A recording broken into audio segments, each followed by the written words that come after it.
Hey everybody, this is Javi, and you are watching the Inner Child Collective, where you and your inner child heal for the better. Welcome and hello. For those who don't know who I am, I'm a psychic, intuitive medium, and author who specializes in inner child therapy, and I place a strong emphasis on decolonizing the mind from all those messages we receive due to intergenerational and historical trauma.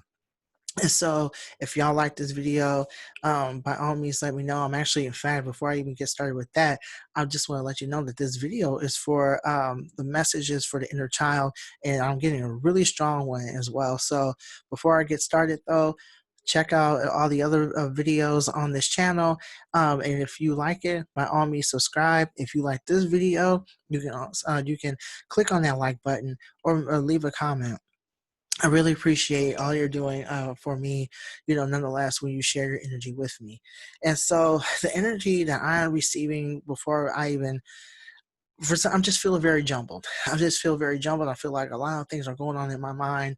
And I'm going to be real honest with you. This is this is my upteenth time doing this video, and I didn't understand what was going on. And it's pretty much because there's a lot going on in the collective right now as far as clutter. I'm getting a lot of clutter in the brain and a lot of clutter in the unconscious mind. And what I am receiving is that there's a lot of people, especially, people who are doing their healing work, people who have been, dealing with trauma, struggling with trauma responses. A lot of us are in our minds right now. A lot of us are struggling with our thoughts. A lot of us are struggling with the world and what's going on. And that tells you right there that there's a lot of empathic energy that's going on. And also, there's a lot of us that are being triggered right now. Okay, especially when it comes to especially when it comes to what's going on inside of us, what's going on, and feeling as if we cannot be in control of the situation. I don't know what's going on, but I just feel like we're allowing the world view to determine how we are, who we are, and how we're going to be acting. And what I'm getting is that this is a time for us to relax and to sit down and give ourselves a breather, right? Take some deep breaths and do just sit down for a minute and just be aware of the present moment. Because what I'm getting from spirit is that a lot of us, especially those who, have gone through trauma, have not had any sort of healthy coping mechanism, a lot of us are in our minds right now. And because a lot of us are in our minds, a lot of us don't know what to do with all these thoughts. And so we do everything we can to shut them down. And one of them is by being overly productive, counting on productivity to determine what type of day we're going to have. Counting on productivity to drown out the noise is not necessarily a healthy thing. It's not a good idea, just simply because when you are, when you're sitting, when you're sitting down, those thoughts are going to come back anyhow, and you're just prolonging the inevitable as far as you facing those thoughts. So this is a time for you to just sit back, relax, and literally take a deep breath. It's going to be okay, whatever's going on, because we cannot control the outside world. We can only we can only do something about our reaction to it. We're not going to be able to help everybody. We're not going to be able to be there for everyone. We cannot be there for anyone else unless we're there for ourselves. A lot of us are running on empty right now. Our inner child is looking, looking for us to pay attention to what we're doing, because what we're doing, especially when it comes to overly producing, that's a trauma response. That is what we do. That's how we retreat from the world, by digging into our work, because that is something we can control. Okay, this is also another reason why we are so hell-bent on overworking, is because it comes from a lot of people pleasing. It comes from a lot of ideas about productivity, capitalism, um, producing capital, generating capital, and and using that to determine what type of person we are, to determine who we are, determine our worth, and whether or not we are able to make it into this world. The capitalist system, as we know it, puts it in our mind, okay? Put it in our mind that in order for us to be loved and be accepted and to be valued, We are to overly produce. We are to be producing something. We are to be making a beat. We are to be doing readings. We are to be, having a job, 4 or 5 jobs. We are to have a whole new skill by the time the pandemic is over. I remember when the pandemic started, there's all these tweets about, being part of grind culture. And grind culture is when you produce. All you do is think about producing. All you do is think about making something, being somewhere, making money, get that bag, and all this other stuff. And as a result, I'm getting that people are now worried about money. People are now worried about, you know, I didn't do anything, to get a skill. I didn't do anything to be productive. I didn't do the and what do we do now? When are we going to when is this stuff going when? And I just feel like this is the time for us to relax. Fun fact, I am the exact same way.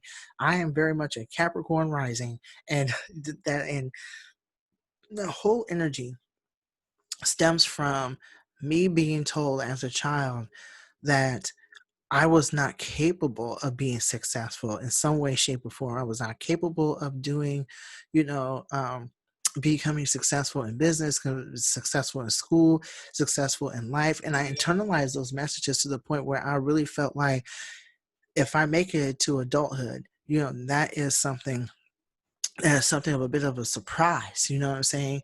And when you're being told over and over again, especially by the systems that you're a part of, whether it be, your own home or like your first job or your school, like you're getting those messages from people who have internalized a lot of those generational and historical assumptions, those white supremacist assumptions and ideologies around success, right?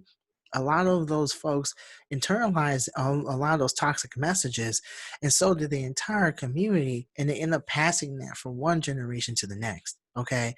And a lot of us, because we were part of some dysfunctional school system or part of a school system where teachers are telling us that in order for us to succeed, we have to follow these protocols, or we lived in a home where success is just like that is the measurement of the amount of worth that a child has.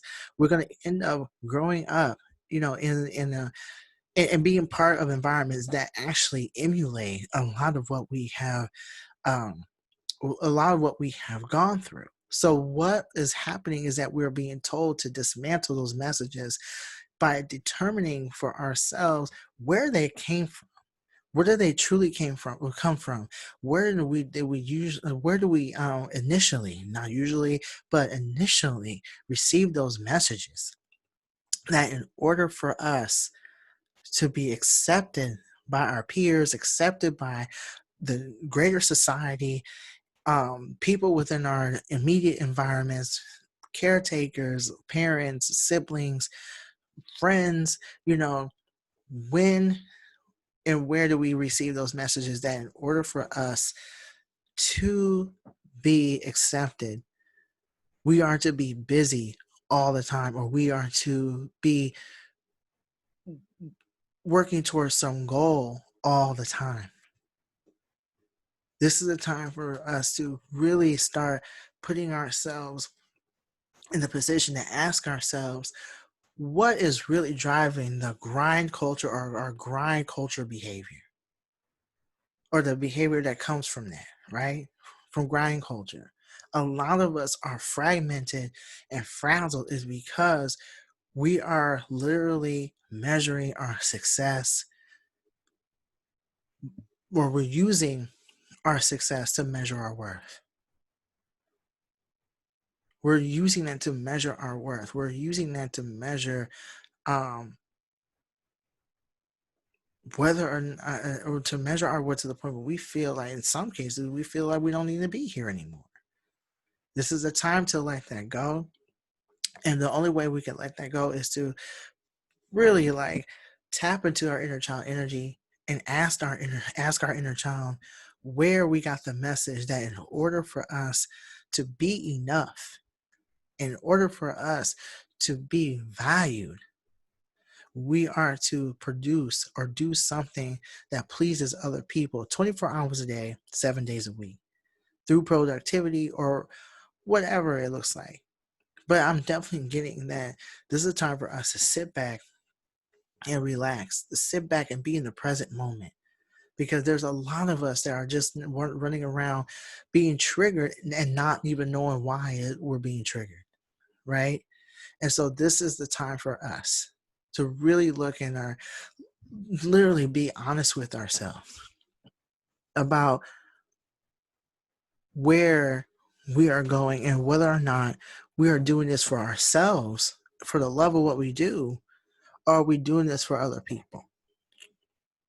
Are we doing this for something else? Are we using this as some sort of litmus test to determine? Now, when I say this, like I'm talking about anything outside of ourselves, whether it be productivity or, you know, our intelligence, right? Anything, are we using anything outside of ourselves or any one of us outside of ourselves to determine what type of person we are? Are we allowing other people in other situations to determine how smart we are, how capable we are, and whether or not we are worthy enough because we don't pass their litmus test? We have a hard time paying attention to the present moment, especially with everything that's going on. Because I'm feeling a lot of energy outside of us as well. Like there is this feeling of everyone being closed in, right? Everyone being closed in. And so what I'm getting is that we feel closed in is because the healing work that we are not doing is making us possibly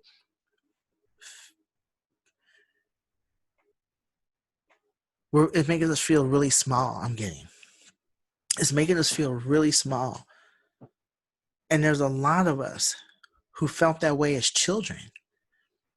We felt really small. We felt the world was unsafe. We felt like the world was caving in because we felt like everything and anything outside of us was much bigger than we would ever be. So what I'm getting is that we are definitely letting ourselves get caught up in all this stuff, right? And your inner child is like, help me here. Like I feel trapped. So this is why it's so up to the adult version of us to have that kid feel safe. That kid inside of us, that teen inside of us, they are to be safe. They really are to be safe. And the only way for them to be safe is for you to let them know that regardless of what they are saying, who they are, what they've gone through, everything about them is loved and honored.